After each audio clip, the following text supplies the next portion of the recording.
2022년 12월 2일 금요일 하나님께서 우리에게 주시는 말씀은 전도서 3장 1절에서 15절의 말씀입니다.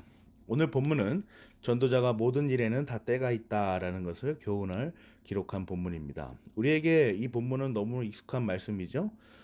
모든 일에는 다 때가 있다. 1절입니다. 세상에서 일어나는 일마다 알맞은 때가 있다. 모든 일에는 때가 있는데 특별히 세상에서 일어나는 일들은 그 일들마다 알맞은 때가 있다라고 교훈합니다. 전도자의 그 용어에 우리가 좀 이제 익숙해지셔야 돼요. 해 아래, 세상 이런 표현들을 즐겨 하는데요. 모두 피조된 세계를 의미합니다. 피조된 세계는 피조되었기 때문에 창조주 하나님의 섭리 아래 그의 의지대로 진행되어 나갑니다. 그래서 2절부터 8절까지 모든 때를 기록하죠. 아주 상세하게 기록하는 걸 볼 수 있어요. 이 전도자는 정말 삶과 신앙에 관하여 많은 연구와 묵상을 하는 사람입니다. 9절 보세요.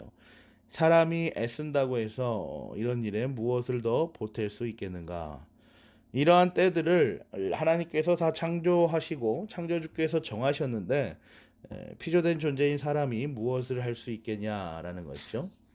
창조주와 피조된 존재인 사람의 관계를 명확하게 경계에 그어 버립니다. 10절, 11절 보세요. 이제 보니 이 모든 것은 하나님이 우리에게 수고하라고 지으신 짐이다. 하나님은 모든 것이 제때에 알맞게 일어나도록 만드셨다. 더욱이 하나님은 사람들에게 과거와 미래를 생각하는 감각을 주셨다. 그러나 사람은 하나님이 하신 일을 처음부터 끝까지 다 깨닫지는 못하게 하셨다. 하나님께서 이 세상을 통치하여 나가신다는 것은 홀로 그렇게 밀고 나가시는 것이 아닙니다. 세상에 사는 존재들을 특별히 인간을 그렇게 짓밟으면서 자신의 뜻을 이루어 나가시지 않는다는 것이죠. 우리와 관계를 하시는데 그 방법은 바로 우리에게는 과제인 삶을 허락하신다는 겁니다. 그것은 바로 10절 말씀처럼 하나님께서 수고하라고 지우신 짐입니다.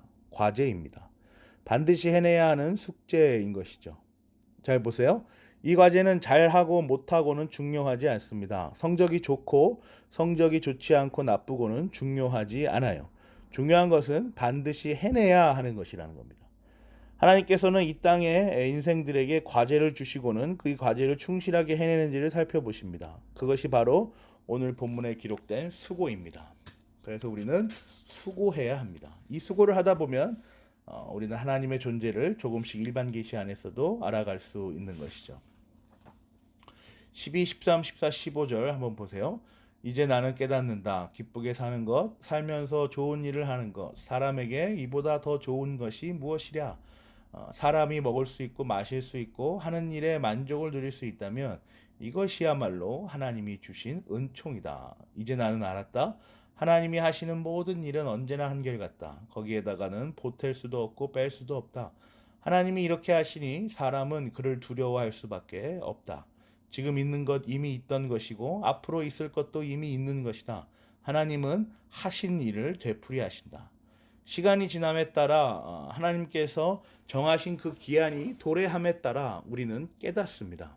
기쁘게 사는 것, 살면서 좋은 일을 하는 것, 우리의 삶 속에서 벌어지는 온갖 사건들을 경험하며 하나님께서 시간을 이끄시는 섭리 가운데 우리가 있음을 깨닫게 됩니다. 먹을 수 있고 마실 수 있고 하는 일에 만족을 누릴 수 있습니다. 그리고 이 모든 삶의 축복들이 하나님께서 하시는 것이라는 것을 알 수 있는 은총을 경험할 수 있는 것이죠.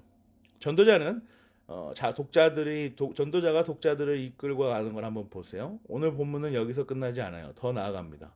변함없으시고 한결같으신 하나님을 알 수 있다라고 기록합니다. 변함이 없고 한결같다. 지금 있는 것 이미 있던 것이고 앞으로 있을 것도 이미 있는 것이라는 그의 신앙 고백은 영원하신 하나님을 알아가는 한 피조된 존재, 성도의 성화라는 것을 우리에게 교훈하여 줍니다. 사랑하는 고향제일교회 성도 여러분, 하나님을 알아간다는 것, 이는 분명 이 땅에 사는 존재들에게는 기적과도 같은 일입니다. 이 땅에 존재하는 모든 피조물들은 그 스스로 하나님을 알아갈 수 없습니다. 하나님께서 허락하시는 그 은총으로 인하여 우리 성도는 하나님을 알아갑니다. 시간 안에 존재하는 우리 성도는 시간을 초월하여 존재하시는 하나님의 존재를 하나님께서 정하여 놓으신 그때를 묵상하며 알아갑니다. 이것은 우리와 관계 맺으시는 인격적인 하나님께서 우리를 인도하시는 방법입니다. 우리의 삶, 그 주변에 벌어지는 모든 시간을 통하여 시간 속에서 살아갈 수밖에 없는 우리를 깨닫게 하시는 것입니다. 시간이 우리를 묶고 제한한다는 것은 창조주 하나님께서 너무나도 잘 알고 계시는 것이기 때문입니다. 하나님께서 창조하셨기 때문이죠. 11절 한번 보세요. 하나님은 모든 것이 제때에 알맞게 일어나도록 만드셨다. 더욱이 하나님은 사람들에게 과거와 미래를 생각하는 감각을 주셨다. 그러나 사람은 하나님이 하신 일을 처음부터 끝까지 다 깨닫지는 못하게 하셨다. 하나님은 사람들에게 과거와 미래를 생각하는 감각을 주셨습니다. 개역개정을 보면 하나님께서 사람에게는 영원을 사모하는 마음을 주셨다고 기록하고 있어요. 하나님께서 인간에게만 특별하게 세팅하신 것이 있다라는 거예요. 영원을 사모하는 마음, 아주 오래전에 있었던 과거를 생각하는 감각, 장차 있을 미래를 생각하는 감각을 주셨습니다. 왜일까요?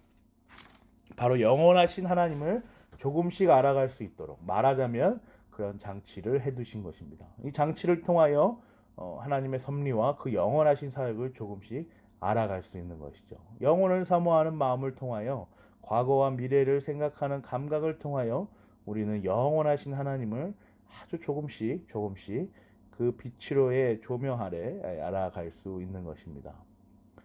사랑하는 고향제일교회 성도 여러분, 우리에게는 영원을 사모하는 마음이 있습니다. 과거와 미래를 생각하는 감각이 있어요. 우리는 이 장치를 잘 활용해야 합니다. 하나님과 긴밀하게 연결된 이 창조의 질서를 활용하며 하나님께서 말씀하시는 그 섭리를 이해하여야 합니다. 늘 언제나 한결같이 일하시는 하나님을 묵상하며 우리의 제한되었으며 유한한 시간의 의미들을 상기하여 보십시다. 그려 보십시다. 하나님께서 우리 각자에게 허락하신, 그리고 우리 성도로 세우신 모든 자들에게 허락하신 그 소망을 보여주실 것입니다. 그 영광의 사역에 참여하시기를 기도합니다. 아멘.